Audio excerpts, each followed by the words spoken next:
Як це зробити? У нас немає грошей, у нас немає зв'язків. Нам не потрібен долар. Ми хочемо зібрати декілька монет по 10 центів. Вітаю, мене звати Олександр Луценко, я підприємець та блогер. І в цій рубриці ми говоримо про успішних людей та їх принципи успіху. Я впевнений, що це відео вам допоможе та ви зможете покращити своє життя.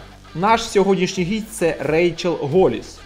Мотиваційний оратор та письменниця, популярний блогер з 1 мільйоном фоловерів в Instagram, керівник медіакомпанії та мати 4 дітей. Вона входить в список 30 кращих підприємців молодше 30 за версією Inc. Magazine.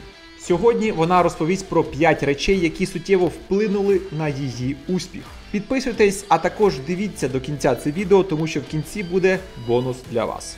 Також підтримуйте лайками україномовний контент. Поїхали! 5 ключових звичок та порад, які привели мене до успіху. По-перше, я завжди ставила перед собою великі цілі. І більшість моїх друзів та людей, яких я зустрічала в подкасті, які досягли великих цілей, скажуть вам щось подібне. Вони б сказали, що вони зосереджувалися на досягненні цілей, а не переймалися питанням, як це зробити. Я завжди тримала свої цілі на виду. Я знаю, над чим я працюю в професійному житті. Я знаю, чого прагну в особистому житті. Я завжди знаю свої цілі, записую їх у щоденник, вони є в моєму телефоні. Я обговорюю їх з друзями, з моїм хлопцем, з моїми дітьми. Вони всі знають, над чим я працюю. Є дуже хороше питання, яке я ставлю собі останнім часом. Як я можу докласти на 1% більше зусиль? Не на 5, не на 3, а на 1% більше. Що я можу зробити зараз? Ще одна річ, яку я хочу сказати на тему цілей. Є чудова книга «Багатий тато, бідний тато» Роберта Кійосакі. Він пише: «Знаєте, мій бідний батько завжди казав, що я не можу мати те чи інше, що б це не було. Він казав, що я не можу цього мати, бо я занадто бідний, що це неможливо для нас. У нас немає грошей, у нас немає зв'язків». Його багатий батько ніколи не казав «я не можу». Він заборонив йому казати «я не можу». Коли він бачив ціль, бачив, чого хоче, він задавав собі питання «як я можу це отримати?» Чи знаю я когось, хто може бути пов'язаним з цим? Чи є якийсь спосіб накопичити на це? Він завжди вірив, що існує шлях, що є можливості, що можна підійти до цього з різних сторін. Коли справа доходить до цілей, я завжди ставлю перед собою великі цілі. Я завжди вірила, що можу їх досягти, якщо буду наполегливо працювати, і я завжди тримала ці цілі на першому місці у всьому, що роблю. Далі поговоримо про фінансовий успіх. Я знала, що якщо я складу весь цей список і не згадаю про фінанси, ви будете розчаровані. Тому давайте повернемося до початку моєї підприємницької кар'єри, яка триває вже понад 20 років. Але якщо говорити про період, коли я почала заробляти справжні гроші у своєму бізнесі, то варто повернутися на 10 років назад. Є одне висловлювання продавця, яке радикально змінило мій підхід до заробітку в бізнесі. І я вважаю, що це важливо незалежно від того, чи маєте ви власний бізнес, чи працюєте на когось і маєте додатковий дохід. Дуже важливо, що я стала фінансово незалежною не від одного джерела доходу, а від кількох джерел. Той продавець сказав: «Нам не потрібен долар, ми хочемо зібрати декілька монет по 10 центів». Я подумала: «Що?» Він сказав: «Ми ж не намагаємося укласти мільйонну угоду. Це було б приголомшливо, але зараз давайте зосередимося не на мільйонній угоді, а на накопиченні монет по 10 центів. Тобто на доході з різних джерел потроху. Давайте з'ясуємо, як отримати кілька потоків доходу, які дорівнюють $1 мільйон, коли ви намагаєтеся досягти фінансової незалежності, або збільшити свій дохід, або особисте багатство, або виплатити борги». Мислення в термінах кількох потоків – це потужно. І моє єдине досягнення полягло в тому, що я спілкувалася з аудиторією, ділилася ідеями, які, на мою думку, були корисними.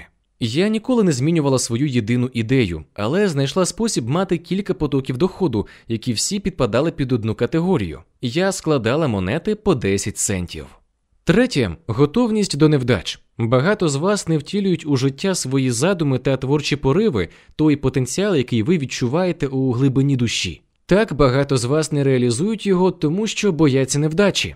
Я зазнала невдач у фінансовому плані. Я зазнала невдач як лідер, я зазнала невдач публічно, я зазнала невдач як мати, друг, сестра, людина. Але різниця між успішними людьми та тими, хто ніколи нічого не досягає, полягає в тому, що успішні люди сприймають невдачі як досвід. Це важко зароблена мудрість, інформація про те, як краще зробити наступного разу. Це інформація про те, що пішло не так. В цих моментах є багато деталей, тому що ти вчишся з них для майбутнього. Тому люди або бояться невдач, або провалюються і думають, що це кінець. Вони думають, що у всіх інших був чіткий і простий шлях від стартової лінії до вершини гори. Але це не так. У кожної людини, якою ви захоплюєтеся, є список невдач довжиною в кілометр.